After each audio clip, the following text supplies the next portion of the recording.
Yep, this is, yeah, I call it Bob Wrench Video, but right now it's in a different part of the trail here. Over there, I believe that bridge there still has a hole in it. But I just watched Nintendo's E3, and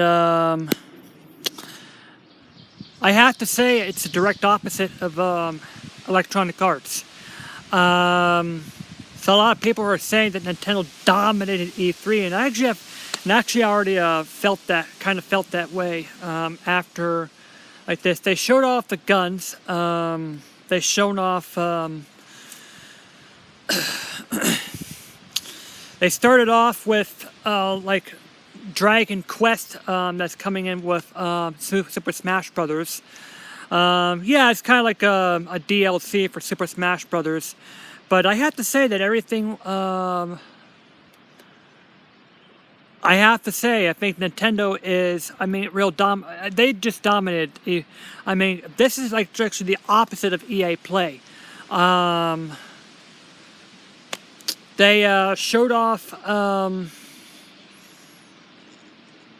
Dragon Quest 11. They're showing off Dragon Quest 11.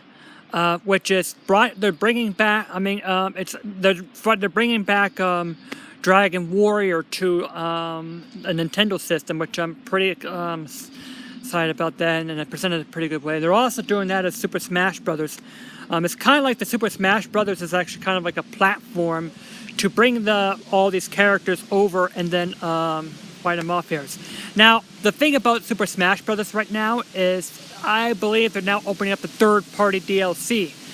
And I believe that's what Nintendo is right now starting to put their waters on. And hopefully these other companies will do the same thing. Employ third-party DLC. Like Square Enix can enter Dragon Quest 2 Super Smash Brothers, which is a first-party game. That's third-party DLC. I mean, I accept that here.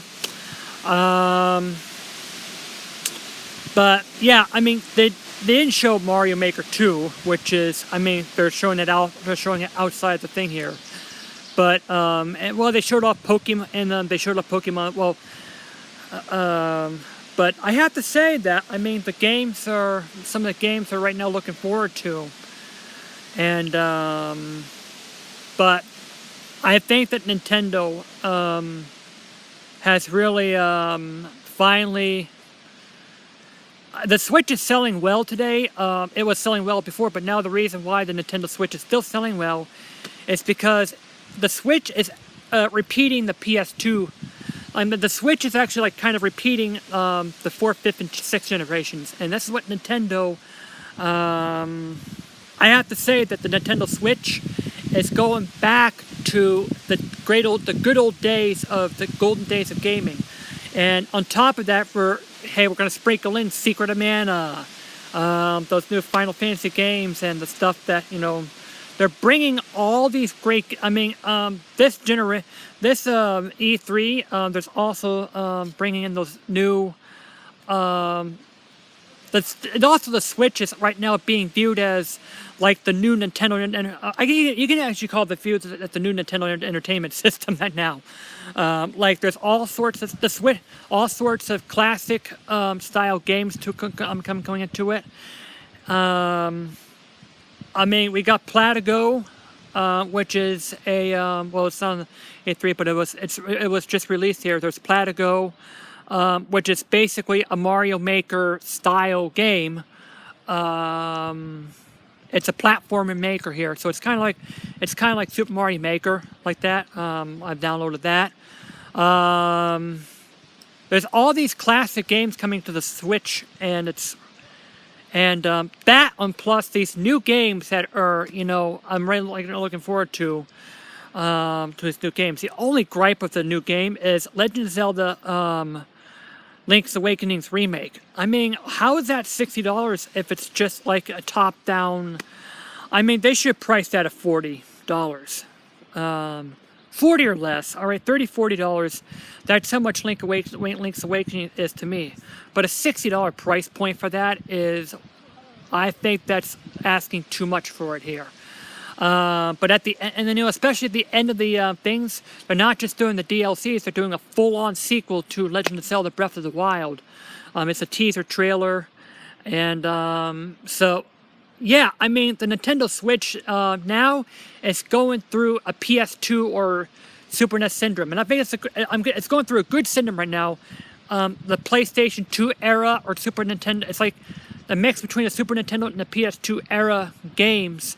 They're doing is right now, and the E3 is probably just showing it now. So yeah, I have to say it's really good. I mean, Nintendo had a really good show this year. And my only gripes is that well, yeah, Animal Crossing 2020 it's delayed till March 2020, but we got so many games that are just between now and March of next year, and I think the Nintendo Switch is going to have another good year. But I have to say an asterisk to the Nintendo Switch is a good system right now, because Nintendo is now being faced with two new systems from Sony and Microsoft coming out. The Xbox Scarlett and the PS5 but I believe the Nintendo is coming up with a beefier Nintendo Switch system right now. But Nintendo really needs a 4K capable Switch soon, because the PS5 and the Xbox One, there's some research that the PS5, there's some sayings right now that the PlayStation 5 of the Xbox Scarlett and the PS5, I think one of these two is going to have 8K capability. So yeah, I mean, Nintendo's going to have to put some power to the Switch.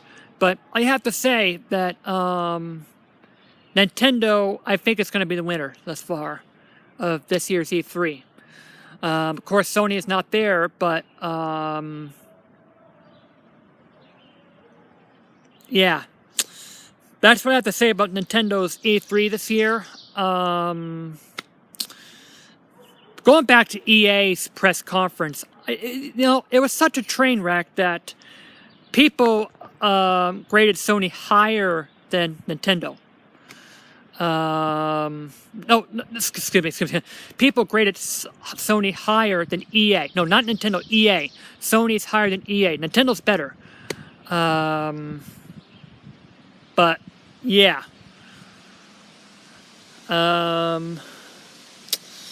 So yeah, JDL and Bob Branch video. Yeah.